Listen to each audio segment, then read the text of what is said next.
कक्षा 6 महंतलाल दास inter college Devgaon Ayodhya का छात्र हूँ। मैं विकसित भारत का निर्माण अभियान के स्वदेश विषय के अंतर्गत पानी की समस्या के प्रमुख निदान हेतु अपने विचार प्रस्तुत कर रहा हूँ।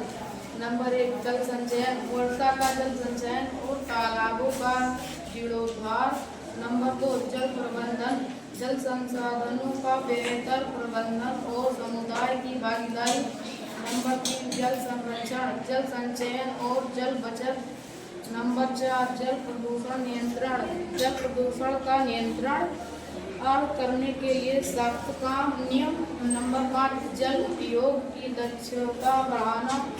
टपक सिंचाई और स्प्रिंकलर सिंचाई जैसे तरीकों का उपयोग। नंबर 6, भूजल पुनर्भरण। भूजल पुनर्भरण के लिए रिचार्ज पिट और रिचार्ज शाफ्ट। नंबर 7, समुदाय की भागीदारी। जल प्रबंधन में समुदाय को शामिल करना। नंबर 8, जल शिक्षा और जागरूकता। जल शिक्षा और जागरूकता बढ़ाना। इन निदानों को अपनाकर हम अपने पानी की समस्या का समाधान कर सकते हैं और विकसित भारत का निर्माण कर सकते हैं।